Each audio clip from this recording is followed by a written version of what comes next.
Go VNYC, you ain't never seen nothing live like these. Coming in clean, don't adjust your screen. Live in the color, the vibes all covered by us. Take the melanin and make it go public. Do it for the culture, I bet they really love it now.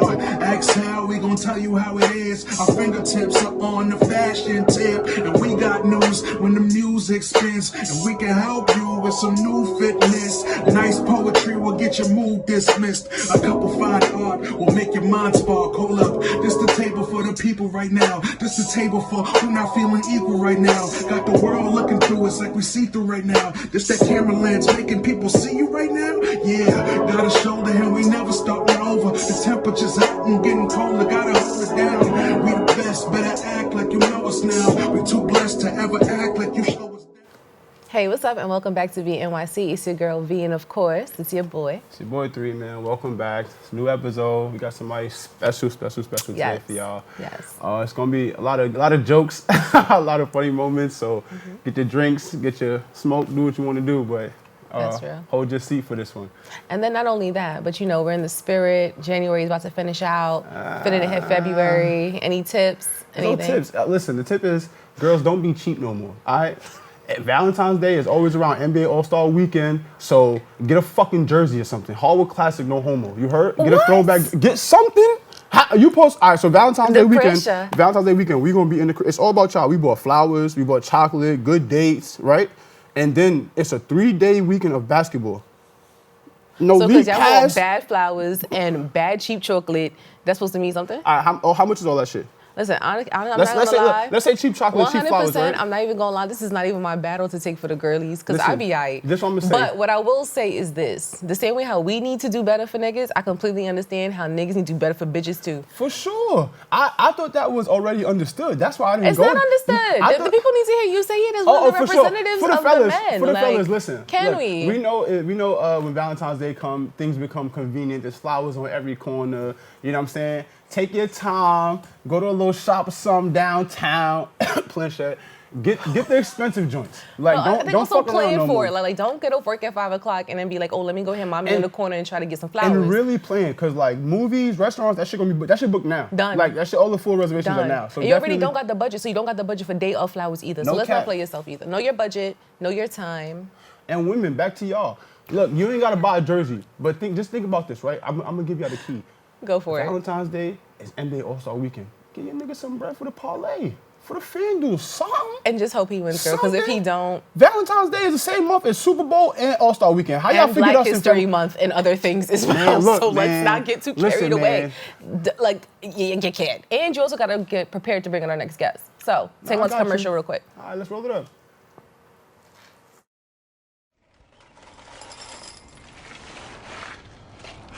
Kids! I don't want to talk about it.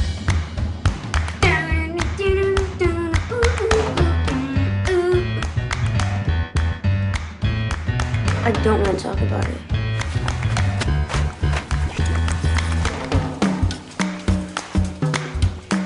I don't want to talk about it.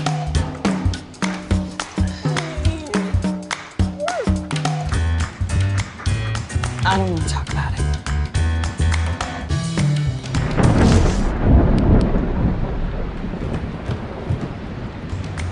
Families don't have to talk about everything, but they should talk about how to plan for an emergency. Kids, you all right?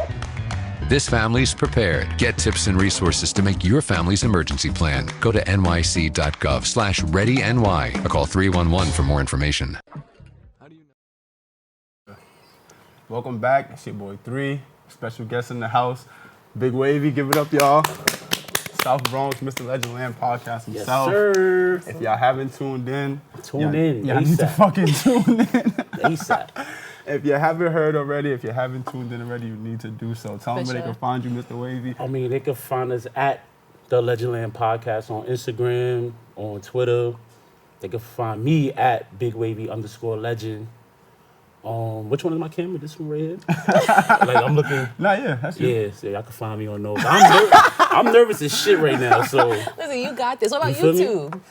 Yeah, man, this ain't YouTube. This is it's like TV land right here, but you know we here. Nah, we here for It's sure. legendary. You got this. Let's get straight to it. Let's do it. So then, speaking of that, thus far, who has been your favorite guest on the podcast? I would have to say, as of recent, Don Q. Okay. Don Q, definitely, he came through, showed that love. You know, and he just flowed the interview crazy. Like, it wasn't no dry moments, in my opinion. And he, you know, he did his thing. I would say Don Q, Snoopy De Niro. Snoopy De Niro came with that energy. Snoopy's one of my favorites. You know, he came with that, like, he was in my camera, he was in my camera talking to me like, yo, I'm telling you, you know. Shout out to Snoopy. Then I got, and then I got Some Damn Blogger, my sis, Forever Young Bob. No, all my guests is my favorites because, at the end of the day, they didn't have to do it. That's real. You know, so I'm very appreciative of everybody that came through. That's a good. I do want to give you a follow on that. The Snoopy De Niro interview was one of the best, my favorite episodes. I think I touched a lot on street culture in that one as well. For sure. Right. And people don't really get a full. They don't get a full outlook on that time, at that specific time. Like people now, like they re-retro That to legendary. I think watching stuff like that is nostalgic. Honestly, I want to give you your flowers for that. That was a good one. I appreciate. Yeah, I mean, that's where we come from. If you was outside, 2006 to 2011 type shit. It was tough. It was tough, but it was fun. Yeah, it was fun. You feel what I'm saying? Compared to now, and they don't see that part of it. They see like the fashion or they see like the influence in it. So yeah, I think the fashion for me, was crazy. Yeah, I think so. For me personally, that was good to see. Yeah, you see people trying to emulate it now. Very much so. With that being said, what made you start podcasting? I like how you feel me? That was hard. This is one of my childhood friends, man. So it's kind of weird, like for me, what made me start. I always felt like I wanted to do something in like the the entertainment space, In media. something in media.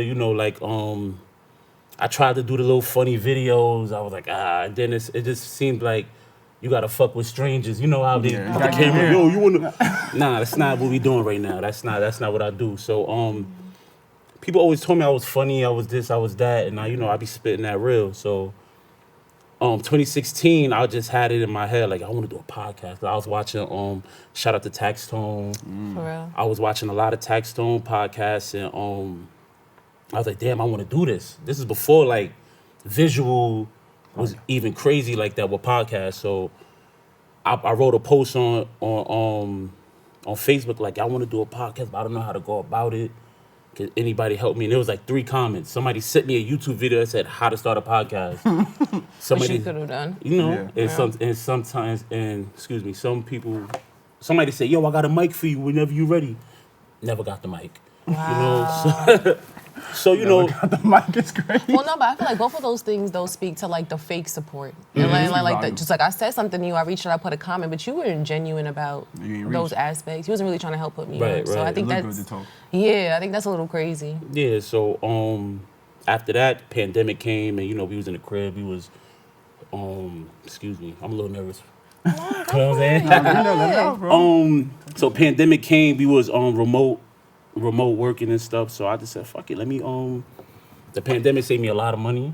So I said, let me invest in what I want to do some homework. Research time. Wasn't going out, wasn't going to spend money, wasn't standing outside, just on YouTube watching people like $1 million worth of game. That's true. That was fine. Queens Flip the Script podcast, and just looking at how they structure their shit, and also like what do they have in their the message and context. Yeah, and then like as in the equipment and shit. Oh yeah, for sure. It's looking real hard. So Wallow, he put out a video and he just said, that's why I respect Wallow so much, because he when he says he's gonna give the game, he's gonna give the game. He put a video out of everything they had to do the podcast. So then I saved that video, then I was online like trying to get it for the cheapest. I respect that. So then So what were you doing before podcasting? Shit, we was in college and shit. Shout out to Clinton Community College, upstate Plattsburgh. And when I came back, I was just regular 9 to 5, trying to make it. As you should. In these cold streets. These cold New York streets. So just doing regular 9 to 5, investing in my dreams. So as you should. No, that's real. Well, we had took some time to research and go through Instagrams, videos, obviously, as well.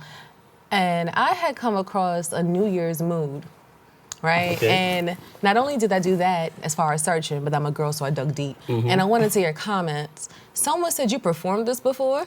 Like, what's the tea? Well, did this really happen? Like, I need to know. And by the way, if y'all haven't seen the video, check out the video. It's a little way through, but Mr. Sexy Time is going on in it. I mean, no, we do. But yeah, this is when I was in college. They had an open mic. Okay. And, you know, everybody shy to do open mic. I don't want to do it. So I'm always a person that's going to set something off. Whether, you know, like, everybody nervous. So I look at it like, oh, it's my time, though, for me. to get everybody laughing. You know, I'm a clown. I'm a clown by nature. So Icebreaker for sure. Right. So we did it. So me and my man Tay, shout out to Tay, we went up there and he took the first verse of All the Things Your Man Won't Do. And I took this, you know, I brought it home with the last verse. For me, so it got very mature. You got in there. So you know. had the robe on too when you performed? Nah, hell no. I was like, oh, okay. Nah, that was like in No. 2013. Oh shit. That happened. That was a minute ago. So yeah, so shout out to whoever. It had to be memorable because they put it in there. Oh, it was They remember. They remember. It was I was sweating and shit, so I was glistening. So I was, you feel me? The mic was on the stand, so I had to. That one rung bells. You know? You I feel had me? to. Word. Is there anybody that you would like to interview, dead or alive? Dead or alive, Michael Jackson, legend. Come on, baby. Instantly, nah, for sure. Instant, Michael Jackson. That's my Most legendary. I love Mike. You know the Apple Music top people you've been listening to? Yeah. And he was on my shit. You know, like I listen to Michael Jackson every day. Legendary. Shout out to Michael Jackson.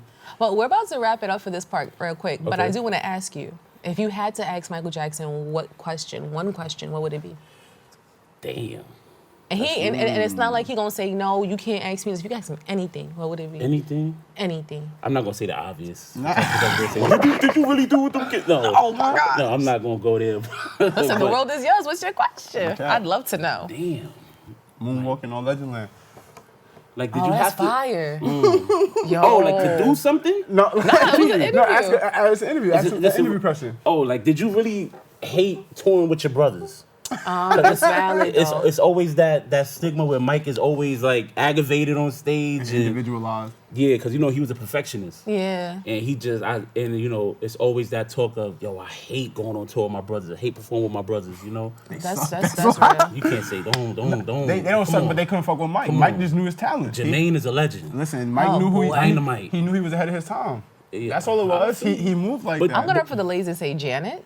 Janet was legend. Nah, but she do you wasn't part of the do you group, was she? understand that the Jacksons they were singers and musicians? Yeah, they play instruments, yeah. Yeah. Yeah, so like that's like No, they were super talented. I just think that Mike was but Mike is Mike. You can't really. No, that's what I'm saying. And himself, I think he knew who he was ahead of his time, and that's why he started moving. Like, man, I can't really, y'all slowing me down now. Y'all good, but I'm doing great. You know what I'm saying? Like, Mike's a legend, man.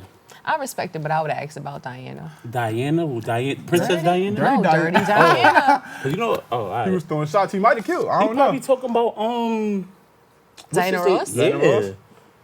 Because remember, There's he, a lot of suspicion, but we remember don't he used know. to be hard body. He was tight with Diana Ross when he was younger, and then he started chilling with Elizabeth Taylor. Y'all know Elizabeth Taylor? Yeah. Yeah. So it's like Who after knows? Dirty Diana, he probably was like, like. And he was too young for Diana Ross, so that might have been Well, crazy. that depends on perspective and conversation. But we'll be right back the with laws that of 50 anyway, states. too. Probably killed that. Maybe. You're not going to get it all right. Just make sure you nail the big stuff. Mama! Like making sure your kids are in the right seat for their age and size. Get it right at nhtsa.gov/the right seat. Okay, so we are back. And this time we're going to switch it up a little bit. And my first question for y'all, right, is as far as for growing up in New York City, was it worth it for them to have the metal detectors? Or was it just like prepping us for jail? Hell yeah! What? Talk about it. If I'll be honest, so like, I think it's also like structure of neighborhood. So I went to school in Manhattan, right? There was a lot of places in the city also because like nobody really walked on that block besides the residents. So there was a lot of places to do damage or hide things where my school was. So literally across the street from my school building were brownstones. But brownstones, they have the garbage right in the front. So niggas was hot as shit, like right there in the garbage can. You know what I'm saying? Put the cover on it. That shit gonna be there all day. They only take out the garbage twice a week in the city. You know what I'm saying? So it leaves room for shit like that. And I guess it's not as bad as running for your life in school, like if somebody trying to cut you or whatever the case is. But it definitely made after school a mystery box. You didn't know what could happen. But you know what's crazy about this? I felt like people were running for their lives inside school, outside of school. Like trying to save your life to get outside of school was almost even like worse problems. Like, and even though the metal detectors were there, right? I don't think it did anything. Like people still had stuff. That's definitely true. But you talk about went to school in Manhattan. We went to 339 on Webster Avenue. You know what I'm saying? Legendary 170th and Webster. McDonald's right across. Projects right down the block. Projects right down the block. Legendary Webster Projects. And it's like, it was gang city. You know, middle school is the proving ground. Nah, yeah, that's where it starts at. That's where it starts. You feel what I'm saying? So they real. trying to get their stripes. We had metal detectors from 6th grade to 8th grade. So even as like a, I got it back a couple times, so I was probably. It's all right. But you know, finish strong. Even walking through the first day of school, you see, I'm like, what the fuck? Fresh out of elementary, what is this? It was a robot machine. I mean, why is this beeping? Why did this guy just take a big butcher knife out this kid's bag? The first day of school. That's real. You feel me? So it's like, now what if we didn't have that? He could have finished somebody. He could have cooked somebody, or if somebody might see them pull a phone out your bag or a PSP out your bag, and then now they plotting on you for the rest of the day. But also speaking, security was involved in a lot of that stuff too, though. Security was definitely part of it. Security was a huge part of it. Hell yeah. And I think that's actually a good topic, a good addition to that, because it's just like, all right, now it's like jail. So it's like, we got metal detectors, but you good, your dean is a gangbanger, or the security guard is relatable to you. But that's exactly what it felt like. Yeah, like, you know what I'm saying? So you may be on the opposite or on the bad end of that. Like, you may not be able to get your shit in, but somebody else who might be from a different neighborhood or may know the guard from the streets, they gonna let them get their shit in. But it was simple shit like that, like, oh, like you can't wear like your Timbs or your Uggs in because of the metal plates. Yeah. But then it was, they letting everything else in. But you can't count out the ingenuity of a young kid. You can't get the knife in cool, lock in the sock. That's real. No cap. Bust you upside your head. I've seen these things. I thought that was invented in Harlem. No lie. I started when my freshman year. I seen like 2 Harlem girls do that to a Spanish girl. I said, "Yo, where was this move invented? I never seen that before." Like walking down I'm like, why you got a dirty sock like in your bag and you walking on the street swinging it? Like, because they prepared. Even clean. How is it not clean? Yo. So you just get the dirty one. Any sock. She grabbed one out the hamper that day and just got missing out the door. Like it's crazy. I think that it sets up disaster in other places. Okay. It sounds like it gives us a reduction in the amount of incidents potentially happening in the school, but sets up the heightened risk for a bunch of other stuff. I think that's fair. Yeah. I think that's fair. I feel like just my opinion, I feel like in the Bronx at that time, and even in this time, metal detectors are very important. Even though I went to DeWitt Clinton High School, and it was a couple years back, it was like they seized mad with like machetes and. But machetes were very popular at Clinton. Yeah, shout out to my Dominicans, you feel me? And the Jamaicans too. And the Jamaicans, you know. Crazy, I think that's part of the cross-cultural influence at Clinton, though. That was part of the mix. Like, hell yeah. I don't know what it might have been like. So I went to school in Hell's Kitchen, but it's a straight shot on the A train. So there were like a lot of Spanish kids in my school, and like after that, I think white kids. We had like they were like the emo white kids. Like they had like the baggy cargos. Kick your ass. The Jeff Hardy cargos. Yeah. Oh my God. Those kids were still cool though. They smoked mad bogeys though. I ain't gonna lie, but they was cool. Other than that, it was a pretty good mix of like Brooklyn kids, Harlem kids. So it was like majority black, but a lot of like Spanish cutting out the school, like the Spanish gangs were warring, and like I seen a lot of bloodshed in my school. For Manhattan High School, I thought I escaped all that shit. Like I was like, that's what you thought. Making my way downtown, walking fast, niggas getting slashed. It was crazy. Oh It was bad. Whip your ass in front of sacks. I cannot. Nah, it was bad. It was, I don't know. High school is just different. I think it does. But as far as doing this job and getting you safe in class, somebody might still try to kick your ass, but it did stop certain things or the potential of those high fatality possibly things. Maybe just like with weapons, because I've still seen people like heads and radiators, all types of stuff. So it's possible. And that's what I'm saying. I think it reduces the probability. Yeah. What you mean? And like middle school, yeah, for sure. Oh man. But once again, I think there were metal detectors. So yeah, no one had any weapons, but that doesn't mean that people might get creative or do what they still want to Just do. gonna jump on your head. Yeah. Umbrella. Bringing horrible bringing at the an time. umbrella when it's not raining. Yeah, or canes. Or canes. When you see an umbrella and it's not raining, run. That's real. That's a ghost. Especially with the rubber band around it. Just get out of sight. Get out. You out of here. Put a pistol grip on there. I'm gone. Fuck that. Speaking of high school in the city, do you think that you have to leave the city to make it? Not a lot of times, because we see a lot of these success stories, like even with the drill movement. Yeah. It's a lot of kids that came up from this drill movement, and they're seeing success now, and not if you make it in New York, you already know the rest. Yeah. You can make it anywhere. That's But but some people, everybody's different. Everybody got different things they could provide to the community and shit. So that's real. if you gotta go. Nah, that's a good point. I do think that it depends on your industry. I just think like it's time. So like just like rap, for example. 10 years ago, they would have said you had to be in Atlanta. Right. Like, you know what I'm saying? That's a fact. And now, it's kind of like moving back to the city. So I do think it moves with time. That's a good point. I got a question for you. Do you think moving to a different region would make you change your style? Like you just said, the standard back in the day when Atlanta took over the world. Yeah. You had to go to Atlanta to buzz, right? So now are you going from here, son, you know what it is, we out here to snap, left, right. Right? You know what I'm saying? Do you have to switch? I don't know if you have to switch though. I think you could take that and bring it there because people are interested in who New York is. So I think people are drawn to that as is. I don't think you have to switch. But I think too much time, your lingo is gonna switch. You say they finna and stuff like that. Like it's gonna be different. I think it's kind of a double layer because let's say if you change regions, somebody may fuck with you because you got a New York accent, or that just may make you stand out individually. Right. So like if you go to Atlanta right now and you make a podcast, 50-50, it could be that you left and Atlanta's hot and that's why you made it, or because you the nigga on Atlanta radio with a New York accent and everybody's like, attracted to what you have and also to what you're saying in your lifestyle. Yeah. So I think it could work like both ways. And I just feel like anywhere you go, people will fuck with you more. Yeah. Sometimes New York is got that crab in the barrel mentality.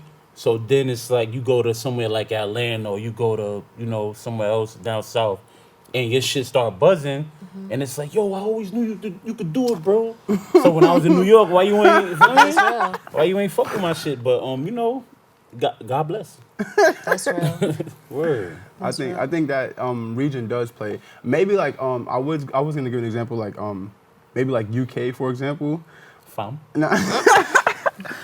Low key, I think that the UK, especially black actors in the UK, big up to all of them, they're making a really good dent in American film industry. Like, you know what I'm saying? It's the truth. Like every time you look at him, like if I say this now on TV, right, it's gonna blow everybody's shit. But Jesus. Lamar from BMF, he British. Yes, you know what I'm saying? is. Yeah, Like that's crazy. And so is the nigga from Snowfall, and so is Idris Elba. And but who is the black, like African American, like American black Michael actor B. now? Jordan. Sadly. If that's the case, then let's wrap it up. But you gotta think about it like this though. It's a lot of actors that's coming out now, they was either comedians. No shade to nobody, but either comedians. They used to play sports. They was a wrestler or something, or they was on Vine. These are the new generation actors that we have. Yeah. We don't have no Denzel, even though Denzel's son is nice. He is good. Denzel's son is good. I forgot his name, but he was in the Black Klansman and all that shit. So these are our new actors, We don't get no Denzel. We don't get no Matthew McConaughey, Ethan Hawke. Broadway kids no more. I don't want Ethan Hawke. You don't like who? Ethan Hawke? Next topic. Yeah, that's a whole nother thing. Yeah, He did something crazy? It's just not my top list of Matthew McConaughey, Ethan Hawke, Matthew McConaughey. Denzel, Bruce Willis. Bruce Willis is Who your favorite actors? Give me 3 actors that you fuck with. 3 actors? I would say, oh no, because you're gonna embarrass me. You're gonna embarrass me. Can't wait. No. Next subject. Next question. It's Christian Bale. Christian Bale. Why? Why Christian Bale? He's not nice. He's not. But why? What was your best film by him? The Fighter. Batman? No, I thought you were say say Batman just because everyone always mentions No, him for but Batman. yeah, but I don't want to say the Batman obvious. fan. I'm but, very biased on that. What you mean you biased on that? Oh, I love Batman. Like I'm a huge Batman. Oh, he wasn't a good Batman to you? No, I think all the Batmans are good. Like except for the last one, like when they changed with Christian Bale was a legend. I do like all the Batmans. It's Leo, the truth. Is there Leonardo ever going to be DiCaprio? enough Batmans for y'all, or no? And this is an honest question, non-judgment. Like, is there ever just going to be like enough? Like, if I was being totally honest, right? When they first made Christian Bale Batman, sorry, I did want Daniel Craig. He had a good run on 007, and I Get thought the fuck out of here. to each his own. Boy. Nigga said Daniel Craig. He looked like the Mad TV dude. That's fine with me. That's Come fine on, with me. you bugging. Yeah, it's Christian true. Bale was like he looked like a solid businessman. He looks like blind He will Daredevil. fix He something. looks like Blind Daredevil? Yeah, he looks like he's Ben born with a Affleck? handicap. Yeah, they look like cousins. Come on, bro. Look, anyway, Come on, you I think tripping, that bro. Daniel Craig would have been a better Bruce Wayne or a better Batman. He also got that swag. I ain't going to lie. Christian Bale's You're bugging, but Christian Like- Bale will fix him. and he was a racist in Shaft. That's why I wasn't jacking Christian Bale at first either. Oh, Christian Bale? Yeah, Oh. he dropped shit was Mikhail Pfeiffer dropped the white napkin on his head. He killed him. I was voting for Daniel Craig at first, but if we get a solid black actor as and not like a cheesy one, like they're just giving us something to hush. Like if we They get would give us Michael B. Jordan. I don't want Tyrese That's who they Gibson would as give Batman. us. I'm sorry, but like I Oh, don't. they would never give Tyrese. You think What so? more do you But want that's from what I'm me? saying. I don't want somebody that screams, "Oh, we just gave them a black actor or a black superhero." Like, I don't want Idris Elba as Batman. We need somebody solid and I not got a Morris question. Chestnut. Why do you want a black Batman? Why would you want a black Batman? If I'm being honest, it's and only because Batman is my favorite superhero. Mm-hmm. So growing up, I didn't really have any at all. So I was just like, if anybody I could change, nigga, it would be the nigga that I look up to. I don't give a fuck about all the other ones that I don't care a superhero about. that looks like me. But I mean, it's reality, and it also set the tone for everybody else. People don't believe in superheroes no more. I mean, like whether it's metaphorically or reality, people ain't calling nurses superheroes. Like that shit look good on commercial. You think kids are saying, "Thanks for the Band-Aid, you're super." No, they're like, ah, miss, I got cut. Yeah, I got hit with the glizzy. Like, you know what I'm saying? God. Hey, yo. Pause, you going crazy. With the glizzy. Yo, You y'all know, saw on that, that right? note, we'll be right back. In the society that we were brought up in, it's very hard on little black boys. Sometimes when I cry, I won't know how I'm feeling or why I'm crying. You have to navigate feelings and emotions so the world don't get you. We supposed to come back. Give a shout out to Wavey for Peace. coming by, stopping by with us. Tell us where to find you. Where can they find you? First and foremost, thank you for having me. Pleasure, my pleasure. I love what y'all doing. This is amazing. You know, this is my man since middle school, so you know it was only right that I had to show up and also finally meet the lovely V. You know, thank so you. you know, y'all can follow me at Big Wavey _legend, BIGWAVEY_legend. Yes, sir. Y'all can follow us at the Legendland Podcast on everything. Subscribe to the YouTube, link in the bio. A lot more in store for 2023. We just getting started for the year, man. Consistency, content, yeah. You know what I'm saying? I feel you, the two C's. For sure. And deadass, watch that shit. Check out the YouTube. Really, really good content. Definitely one of a kind. I know a lot of things out there seem like similar. Definitely one of a kind for him. Appreciate So that. definitely check it out, y'all. It's definitely YouTube, so don't forget to subscribe too. That shit is easy, man. Yes. It was great having you. It was actually a great I episode. appreciate bro. that shit, No lie, bro. so I love, want to man. get into some shit, but you know, we gonna save you the torch. Next episode. You know, y'all could come through on our shit. So I would be honored. hell yeah, That's that'd all. be fire. I'm So, with that. You know, so pull up and we gonna get into it. Set the date, man. Let's go. Let's get it. NYC, you ain't never seen nothing live like these. Coming in clean, don't adjust your screen. Live and in color, the vibes all covered by us. Take the melanin and make it go public. Do it for the culture, I bet they really love it now. Ask how, we gon' tell you how it is. Our fingertips are on the fashion tip. And we got news when the music spins. And we can help you with some new fitness. Nice poetry will get your mood dismissed.